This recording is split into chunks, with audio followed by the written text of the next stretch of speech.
അവിടെ ഹസ്തിനാപുരത്തേക്കുള്ള സ്ത്രീകളൊക്കെ സ്തുതിച്ചു എന്നാണ് ഇവിടെ പറയുന്നത്. കൗരവേന്ദ്ര പുരസ്ത്രീനാം സർവശ്രുതി മനോഹര. അവർ ചൊല്ലിയ സ്തുതി എല്ലാവർക്കും സന്തോഷമുണ്ടായി, എല്ലാവരുടെ ചെവികൾക്കും. അപ്പോൾ ഒരാളെ പുകഴ്ത്തി പാടിയാൽ വേറൊരാൾക്ക് ഇഷ്ടാവില്ല, വേറൊരാളെ പുകഴ്ത്തി പാടിയാൽ അടുത്ത ആൾക്ക് ഇഷ്ടാവില്ല. എല്ലാവർക്കും ഇഷ്ടാവാമെങ്കിൽ ഭഗവാന്റെ പുകഴ് പാടിയാൽ എല്ലാവർക്കും ഇഷ്ടാവും. അതുകൊണ്ടാണ് ഇവിടെ പറയുന്നത് സർവശ്രുതി മനോഹര.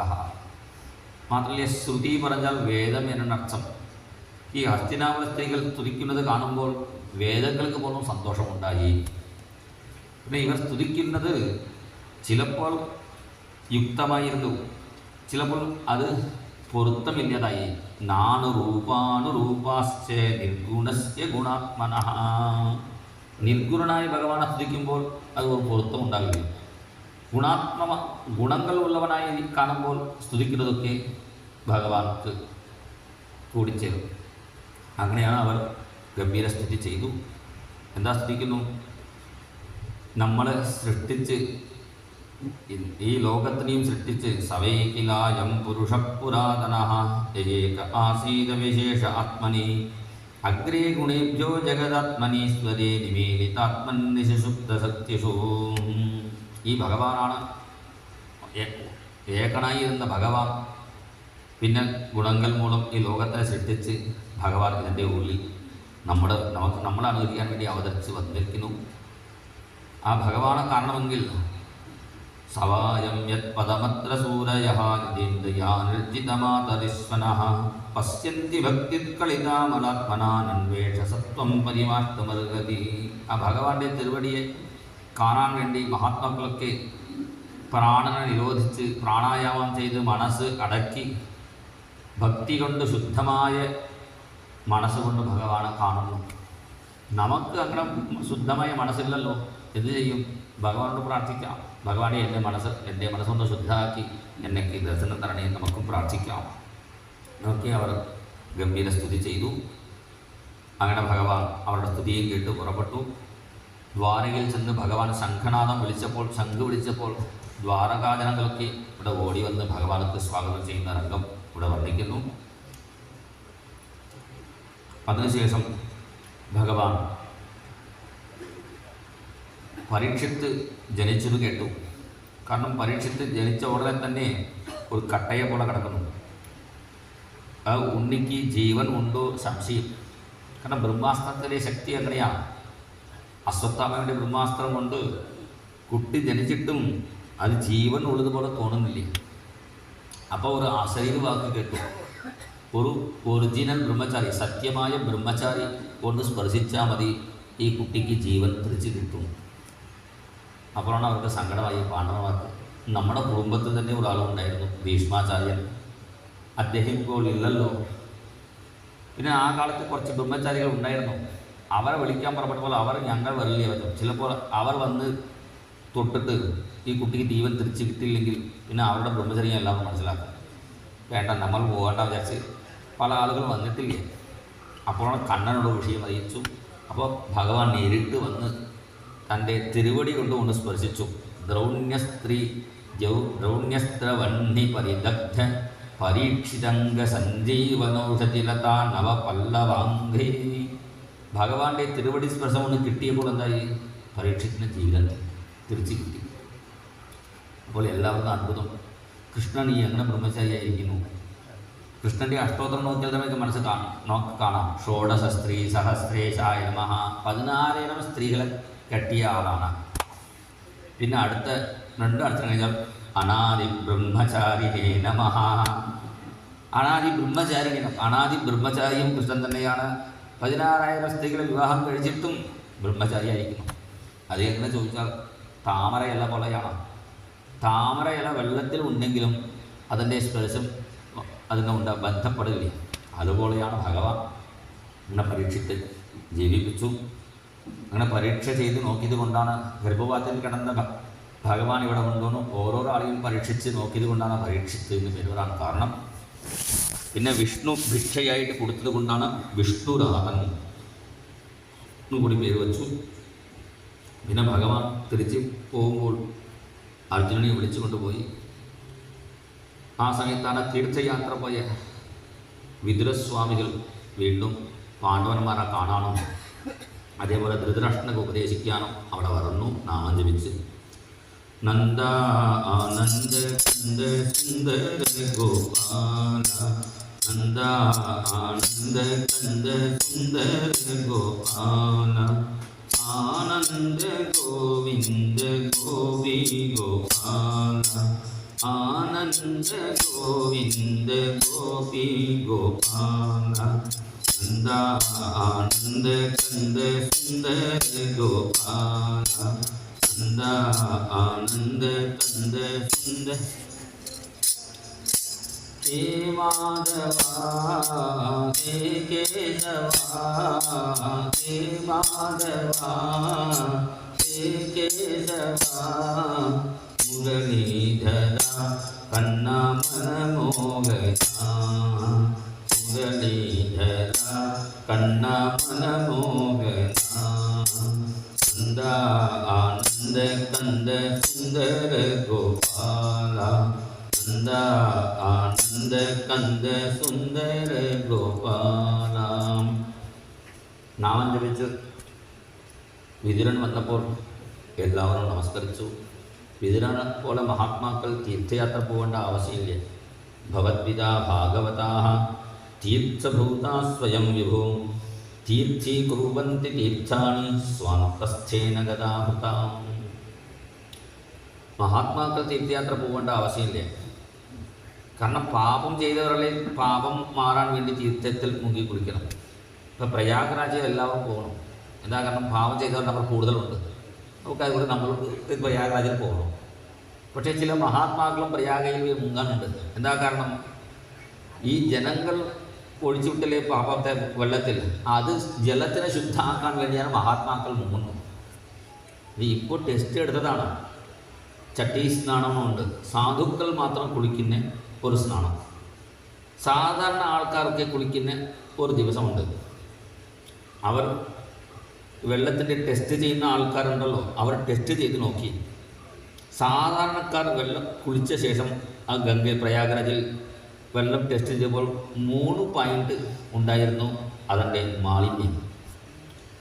ഈ നാഗാസാധുക്കൾ വസ്ത്രമൊന്നും ഇല്ലാതെ എല്ലാവരും സാധുക്കൾ കുളിക്കുന്നുണ്ടല്ലോ, അവർ കുളിച്ച ശേഷം വീണ്ടും വെള്ളം എടുത്ത് ടെസ്റ്റ് ചെയ്തപ്പോൾ 2 പോയിൻ്റേ ഉണ്ടായിരുന്നു. 3 ഒരുപാട് കുറഞ്ഞു.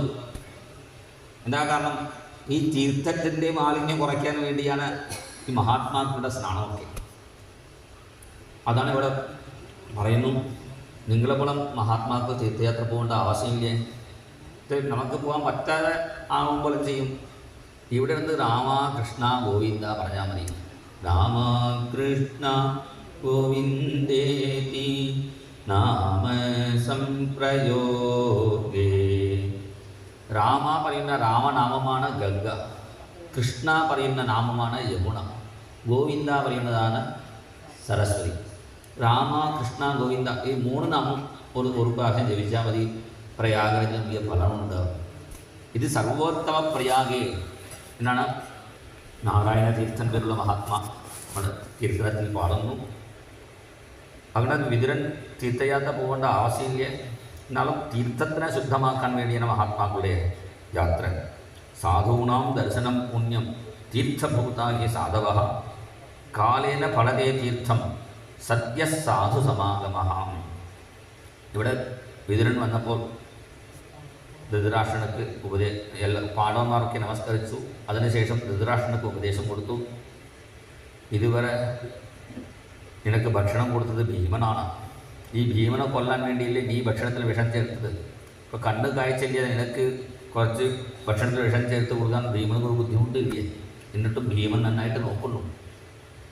അതുകൊണ്ട് ഇവിടെ ഒരു 60 കൊല്ലം വരെ ഈ ലോകത്തിൽ ജീവിക്കാൻ വേണ്ടി പണം ഉണ്ടാക്കണം. 60 വയസ്സ് കഴിഞ്ഞാൽ പിന്നെ ഉണ്ടാക്കിയ പണം കൊണ്ട് പുണ്യം ചെയ്ത് പരലോകത്തിലേക്ക് വേണ്ട പണം, അത് ഈ പണം നമുക്ക് കൊണ്ടുപോകാൻ പറ്റില്ല സ്വർഗത്തിലേക്ക്. മരിച്ച ശേഷം ആരെങ്കിലും കൊണ്ടുപോകാൻ സമ്മതിക്കില്ല.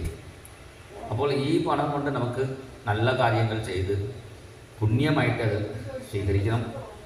അതുകൊണ്ട് പുണ്യം ചെയ്യേണ്ട സമയമായി പുറപ്പെട്ടോളൂ എന്ന് പറഞ്ഞ് ധൃതരാഷ്ട്രനെയും ഗാന്ധാരിയും വിളിച്ചുകൊണ്ടു വിതുരൻ ഹരിദ്വാരത്തിലേക്ക് ചെന്നു. അവിടെ ചെന്ന് ധൃതരാഷ്ട്രൻ അഷ്ടാംഗയോഗം അഭ്യസിച്ച് ഭഗവാന്റെ പാദത്തിലെത്തി. ധൃതരാഷ്ട്രനെ കാണാൻ ധർമ്മപുത്രൻ വന്നപ്പോൾ അവിടെ ഇല്ലേ. അപ്പോൾ നാരദൻ കാര്യങ്ങളൊക്കെ പറഞ്ഞു കൊടുത്തു. നീ നിൻ്റെ ചെറിയച്ഛനെ അന്വേഷിക്കേണ്ട ആവശ്യമില്ല, അദ്ദേഹം ഭഗവാന്റെ പാദത്തിലെത്തി എന്ന് പറഞ്ഞപ്പോൾ ധർമ്മപുത്രൻ വിഷമിച്ചിരിക്കുന്നു. ആ സമയത്താണ് അർജുനൻ ദ്വാരകയിൽ നിന്ന് മടങ്ങി വരുന്നു. അപ്പോൾ അർജുനോട് ചോദിച്ചു, ദ്വാരകയിൽ എല്ലാവരും സുഖാണോ ചോദിച്ചപ്പോൾ അർജുനൻ പൊട്ടിക്കരഞ്ഞു. വഞ്ചിതോഹം മഹാരാജ ഹരിനാ ബന്ധുരൂപിണ യേന മേ പഹൃതം തേജോ ദേവ വിസ്മാപനം മഹത്. വഞ്ചിതോഹം മഹാരാജ. ആ ഭഗവാൻ നമ്മുടെ ഒപ്പം ഉണ്ടായിരുന്നത് കൊണ്ട് നമുക്ക് എല്ലാ സുഖവും കിട്ടിക്കഴിഞ്ഞു. ഇപ്പോൾ എന്തായി, ഭഗവാൻ പോയ ശേഷം നമ്മുടെ സൗഖ്യമൊക്കെ പോയി. എന്താ കാരണം? ഇവിടെ പറയുന്നു, അർജുനൻ ഞാൻ തെറിച്ച് വരുമ്പോൾ എൻ്റെ തേര് കാണുമ്പോൾ എല്ലാവരും വീണ് നമസ്കരിക്കാറുണ്ട്. ഋഷീശ്വരന്മാരോ രാജാക്കന്മാരോ നൃപതയോ യഥാ ആണമന്തി എന്നാണ് പറയുന്നത്. എല്ലാ രാജാക്കന്മാരും വീണ് നമസ്കരിക്കും. അപ്പോൾ അർജുനൻ വിചാരിച്ചിരുന്നു എനിക്കാണ് എല്ലാവരും നമസ്കരിക്കുന്നു. ഇപ്പോൾ എന്തായി, അതേ തേരാണ്. തദ്വൈധനോ തൈഷവ സരഥോ ഹയാസ്തേ സോഹം രഥി. അതേ തേര്, അതേ വില്ല്, അതേ ബാണങ്ങൾ, അതേ കുതിരകൾ എല്ലാം അതേ തന്നെയാണ്. പക്ഷേ ഓരോ ആളും തിരിഞ്ഞു നോക്കണില്ല അർജുനനെ. ശരി, നമസ്കരിച്ചില്ലെങ്കിൽ കുഴപ്പമില്ലേ, എല്ലാവരും യുദ്ധം ചെയ്യാൻ വേണ്ടി വരണം. അവരുടെ എതിർത്ത് യുദ്ധം ചെയ്യാൻ പോലും എനിക്ക് കഴിവില്ല. ഗോപൈ രസഭ്യരബലൈവ വിനിർജിതോസ്മി. സാധാരണ മാടി വെച്ച് നടക്കുന്ന ഗോപന്മാരൊക്കെ എന്നെ അടിച്ചു തള്ളി എന്നൊക്കെ അർജുനൻ പറയുന്നു. ഇതാ കാരണം, ഭഗവാൻ നമ്മുടെ ഒപ്പം ഉണ്ടെങ്കിലേ നമുക്ക് ശക്തി കിട്ടുള്ളൂ. നമ്മുടെ ഉള്ളിലിരിക്കുന്ന ഭഗവാൻ ഇറങ്ങി പുറപ്പെട്ടാലോ പിന്നെ അവർ 4 ആൾക്കാർ, 2 ആൾ കൈ പിടിക്കും, 2 ആൾ കാല് പിടിച്ച് ആമ്പുളത്തിലേക്ക് എത്തും.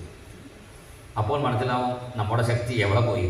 ഭഗവാൻ ഉണ്ടെങ്കിൽ ശക്തി ഉണ്ട്, ഭഗവാൻ ഇറങ്ങി പുറപ്പെട്ടാൽ എല്ലാം പോയി. അടുത്ത ക്ഷണം പാണ്ഡവന്മാർ പരീക്ഷത്തിൻ്റെ കീഴിൽ രാജ്യം ഏൽപ്പിക്കാൻ മന്ത്രികളെയും മഹർഷിമാരെയും പറഞ്ഞിട്ട് അവർ ബദ്രികാശ്രമത്തിൽ കയറി ഗംഗയിൽ ഇറങ്ങി അവർ സ്വന്തം ധാമത്തിലേക്ക്. പാണ്ഡവ സ്വർഗാരോഹണമാണ് 15-ാമത്തെ അധ്യായം. ഇത് കേൾക്കുന്നവർക്കും ഭഗവാനുടെ ഭക്തിയും അവസാനം മുക്തിയും കിട്ടും എന്നാണ് പറയുന്നു. മഹാഭാരതത്തിൽ കുറച്ചുകൂടി വിസ്തരിച്ച് വർണ്ണിക്കുന്നു. പാണ്ഡവന്മാരൊക്കെ ഇങ്ങനെ ബദരികാശ്രമം മലയിൽ കയറി ഇങ്ങനെ പോകുമ്പോൾ ആദ്യം ദ്രൗപദി വീണു.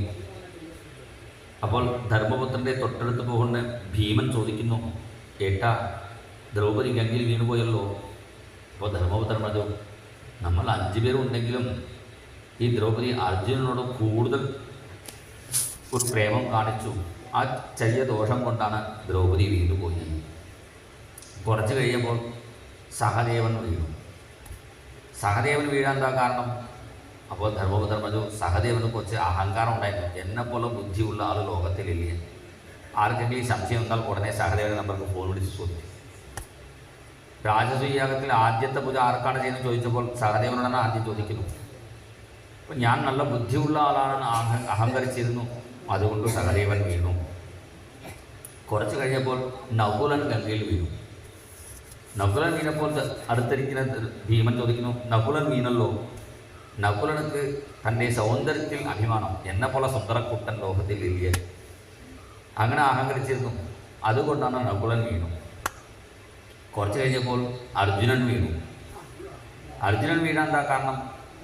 വില്ലുക്ക് വിജയൻ, എന്നെപ്പോലെ വില്ലാളി ലോകത്തില്ലേ. 2 സവ്യസാച്ചി എന്നാണ് പേര്. 2 വില്ല് വെച്ച് ഒരേ സമയത്തിൽ ഇവിടെയും 2 വശം യുദ്ധം ചെയ്യാനുള്ള ആളാണ് ഞാൻ, അഹങ്കരിച്ചിരുന്നു, അതുകൊണ്ടാണ് അർജുനൻ വീണു. കുറച്ച് കഴിഞ്ഞപ്പോൾ ഭീമൻ വീഴാൻ തുടങ്ങി. വീണ് പോയാൽ പിന്നെ ചോദിക്കാൻ പറ്റില്ലല്ലോ. ഇപ്പോൾ വീഴുമ്പോൾ തന്നെ ചോദിക്കും, ഞാൻ എന്താ വീഴുണ്ടോന്നു. അപ്പോൾ ധർമ്മപുത്രൻ പറഞ്ഞു, നീ കൂടുതൽ കഴിച്ചു പോയി. കൂടുതൽ കഴിച്ചവർക്കും പിന്നെ അവിടെ ഇരുന്ന് കേൾക്കാൻ വയ്യ, എവിടെയും കിടന്നാൽ കൊള്ളാൻ തുടങ്ങും. കുറച്ച് ലിമിറ്റായിട്ട് ഭക്ഷണം കഴിച്ചിട്ട് ഇരുന്ന് കഥ കേൾക്കാൻ പറ്റുള്ളൂ. അപ്പോൾ കൂടുതൽ ഭക്ഷണം കഴിച്ചത് കൊണ്ടാണ് ഭീമനും വീണു. പിന്നെ ഒരു നായ മാത്രം ധർമ്മപുത്രൻ്റെ ഒപ്പം അവസാനം വരെ വന്നു. അപ്പോൾ ഇന്ദ്രൻ വന്നു, നമുക്ക് സ്വർഗത്തിലേക്ക് പോകാൻ വരൂ. അപ്പോൾ ധർമ്മപുത്രൻ പറഞ്ഞു, എൻ്റെ സഹോദരന്മാർക്ക് ഇടയ്ക്ക് വീണുപോയി, എനിക്ക് തുണയ്ക്ക് ഈ നായ മാത്രം ഉണ്ടായിരുന്നു, ഈ നായയും കൊണ്ടുപോകാൻ പറ്റുമോ സ്വർഗത്തിലേക്ക്? അത് പറ്റില്ലേ. നായക്ക് ഈ ജന്മത്തിൽ നടക്കമേ ഉള്ളൂ. ഇത് പറഞ്ഞാൽ നമ്മൾ ശരി നായ അവിടെ വന്നോട്ടെ, ഞാൻ പറയാം, നമ്മൾ വണ്ടിയിൽ കയറും. ഇവിടെയാണ് ധർമ്മപുത്രൻ പറഞ്ഞു, എനിക്ക് കിട്ടേണ്ട സ്വർഗം ഈ നായക്ക് കൊടുത്തോളൂ, ഞാൻ തുണയ്ക്ക് വന്ന നായക്ക് നന്ദിക്ക് വേണ്ടി ഞാൻ അടുക്കളയ്ക്ക് പോയിക്കോളാം. ഇത് പറഞ്ഞപ്പോഴാണ് അത്ഭുതം. അവിടെ നായകരെ ധർമ്മദേവതയാണ് നിൽക്കുന്നു. നമ്മൾ അവസാനം എവിടെ പോയാലും നമ്മുടെ ഒപ്പം സഹായിക്കാൻ ധർമ്മം നമ്മുടെ ഒപ്പം ഉണ്ടാവും. ധർമ്മം തല കാക്കും പറയാറുള്ളൂ. അതാണ് ഇവിടെ ഈ കഥയിൽ കൂടി കാണിക്കുന്നു. അഹങ്കരിക്കാൻ പാടില്ല, ധർമ്മം നമ്മുടെ ഒപ്പം എപ്പോഴും ഉണ്ടാവും. അതാണ് ഈ പാണ്ഡവ സ്വർഗ്ഗാരോഹണത്തിൽ കാണിക്കുന്നത്. അങ്ങനെ ഇന്ദ്രൻ ശരീരത്തോട് വിളിച്ചുകൊണ്ട് പോയി. അപ്പോൾ പാണ്ഡവന്മാർക്ക് ഗംഗയിൽ വീണു പറഞ്ഞാൽ ഗംഗയിൽ വീണിട്ടില്ല. ഗംഗയിൽ വീണുന്ന വ്യാജത്തിൽ ഈ ശരീരം ഉപേക്ഷിച്ച് ദിവ്യ ശരീരം സ്വീകരിച്ച് അവർ സ്വന്തം ധാമത്തിലേക്ക് ചെന്നു. ധർമ്മപുത്രന് മാത്രം അത്ര കഴിവുണ്ടായിരുന്നു. എന്താ കാരണം? ഈ ശരീരത്തോട് തന്നെ സ്വർഗം ചെല്ലാനുള്ള ശക്തി ഉണ്ടായിരുന്നു എന്നുകൂടി ഇവിടെ കാണിച്ചു തരുന്നു. പിന്നെ പരീക്ഷിത്താണ് കലിയുഗത്തിൽ ആദ്യത്തെ രാജാവ്. തതഃ പരീക്ഷിത് വിജയവരീയ ശിക്ഷയാ മഹീം മഹാഭാഗവതഃ സസാസഃ